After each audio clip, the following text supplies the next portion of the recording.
Greetings, my name is Sami Asar Siddiqui. আমি হচ্ছে এবার HSC 24 ব্যাচ, অ্যান্ড আমি তোমাদের সাথে আমার অ্যাডমিশন জার্নি, কলেজ জার্নি বলো, আমি সম্পূর্ণটা তোমাদের সাথে শেয়ার করব। কীভাবে শুরু হলো এবং কীভাবে শেষ হলো। যা হলো তা আলহামদুলিল্লাহ হলো, উত্তমই হলো।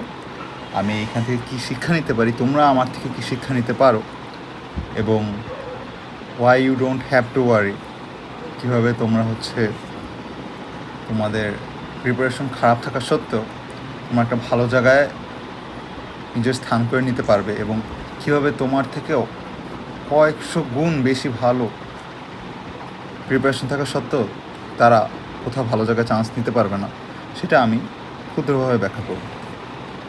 আমি আগেই বলে নেই আমার র্যাঙ্কিং, আমি কয়েকটা যেসব ইউনিভার্সিটি পরীক্ষা দিয়েছি সেটা আমি বলে ফেলি। প্রথমত আমার ব্যর্থতা দিয়ে শুরু করি। আমি হচ্ছে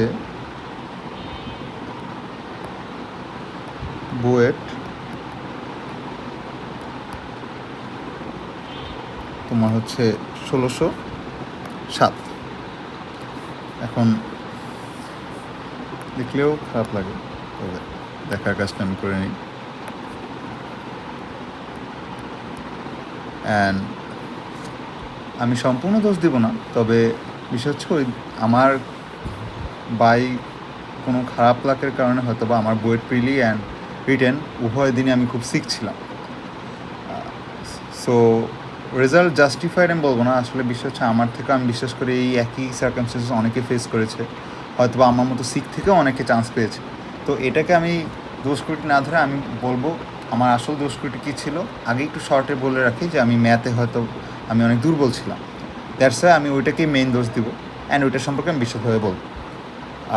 দেন আমি একদম ফার্স্ট এক্সাম যেটা দিয়েছিলাম সেটা হচ্ছে বিউপিতে আমাকে 5th কলে ডেকেছিল। এখন 5th call I guess not ভালো সাবজেক্ট আসবে, সো এটা তার বলে লাভ নেই, একদম ফার্স্ট এক্সাম ছিল। দেন বিউপির পরে তো একদম প্রথম এক্সামটা হলো ইঞ্জিনিয়ারিং, আই গেস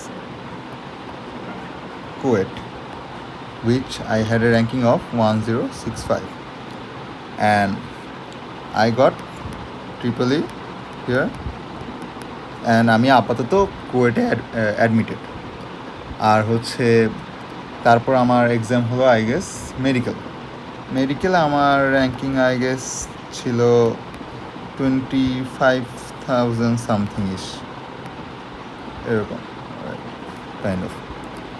আর তোমার তারপর এক্সাম হলো বুয়েট প্রিলিতে তো আমার টিকে গিয়েছিলাম, সেটাও কি কাহিনী হলো সেটাও আমি তোমাদের কাছে ব্যাখ্যা করব। তারপর আই গেস আমার হয়েছে চুয়েট এক্সাম। চুয়েটে আমি হচ্ছে 816তম, অ্যান্ড এখানেও ট্রিপলি আমার আসতো, দো আমি চুয়েটে অ্যাডমিটেড থাকি নাই, আমি কুয়েটেই আপাতত admitted, which is good or bad I don't know, because এখন ক্লাস শুরু হয় নাই।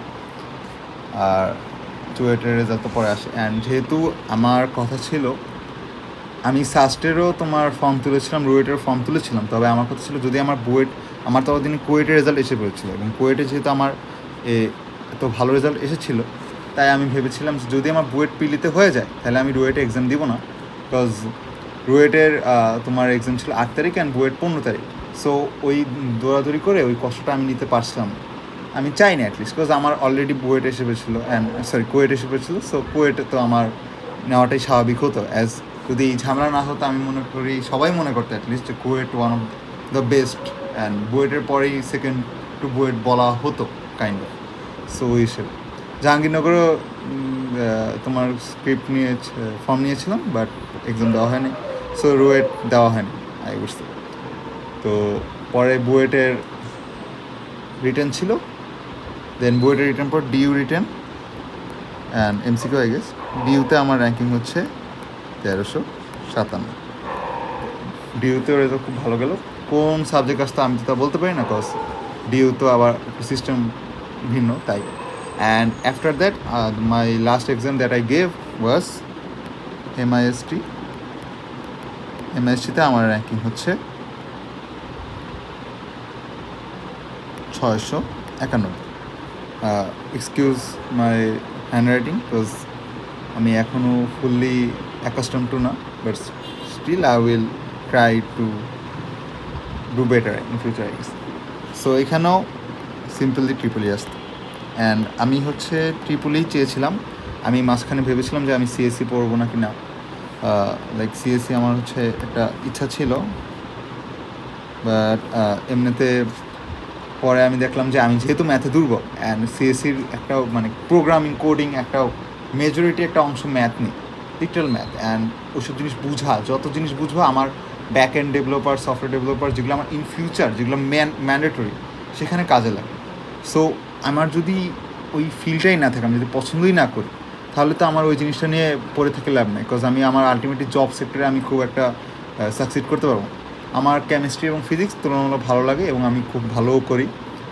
আমার এক্সাম আমি সব কিছু তো বলবোই কীভাবে কীরকম হলো, তাইলে আমি আশা করি বুঝতে পারবা। সো তাই পরে আমি সিএসসি থেকে পরে আমি ট্রিপলিতে শিফট করি। অ্যান্ড এগুলো ছিল আমার, আমি আর এক্সাম দেইনি, জাহাঙ্গীরনগরে দেয়নি, আর হচ্ছে তোমার রুয়েটে তো দেয়নি, সাস্টও দেয়নি। সাস্টও 30 তারিখ ছিল, বাট ওইটা আমি সিক হয়ে পড়ে, আমি এমএসটির পর অনেক ভালোভাবেই সিক হই, সো পসিবল হয় না। অ্যান্ড এখানে আমি কীভাবে আসলাম, from a person who hadn't finished his syllabus before HSC, মানে আমার এইচএসসির পূর্বে, আমি এইচএসসির দিনও, আমি বলবো এইচএসসি পূর্বে না, একদম লিটাল এইচএসসিতে আমার তখনও ম্যাথের স্থিতিবিদ্যা গতিবিদ্যা ধরি নাই, লিটাল ধরি নাই। ফিজিক্সে মডার্ন ফিজিক্স মাত্র এইচএসসির আগে রিভিশন দেওয়ার যে পিরিয়ড, ওইটা আমি ধরেছি। অ্যান্ড কেন এসব কাহিনী হয়েছে, তারপর হচ্ছে তোমার পদার্থের গাঠনিক ধর্ম, সেগুলোও ধরেছি, মানে টেকনিক্যালি, এবং কেমিস্ট্রিও তোমার জৈব যৌগে অনেক পার্ট বাকি ছিল। সো আলটিমেটলি প্রত্যেকটা অধ্যায়, প্রত্যেকটা সাবজেক্টের অ্যাটলিস্ট 20% এবং বায়োলজির অলমোস্ট 50% আমার বাকি ছিল। অ্যান্ড সেটা থেকে আমি রিকভার করে কীভাবে এত র্যাঙ্কিংটা আনতে পারলাম, সেটাই আমি তোমাদের কাছে ব্যাখ্যা করবো। Because I have had so many friends যারা হচ্ছে তোমার আমার থেকে অনেক ভালো অবস্থায় ছিল, অ্যান্ড ইভেন এনডিসি বলো, বিভিন্ন জায়গায় বলো, অ্যান্ড তাদের অনেকের কোথাও চান্স আসে না, অ্যান্ড আই এম মানে স্যাড ফর দেম আসলে, বিকজ আসলে তারা খারাপ না। যারা মানুষ খারাপ তাদের প্রতি তোমার একটা খারাপ লাগা থাকতে পারে, মানে হেড থাকতে পারে, but all of them deserved it. I don't know Y, but আমি তাদের না পারার রিজনটা আমি ধরতে পেরেই তাদের ভুলগুলো আমি তোমাদের কাছে উপস্থাপন করব। অ্যান্ড তাদের মধ্যে একজনের আমি ভুল ধরিয়ে দিয়ে তাদের যে আমি একটা জায়গায় চান্স পেতে সাহায্য করেছি, সেটাও কীভাবে করেছি সেটাও আমি তোমাদের কাছে ব্যাখ্যা করবো। আশা করি তোমরা আমার সাথে থাকবে এবং আমি পুরো জিনিসটা এখন ব্যাখ্যা করার চেষ্টা করবো।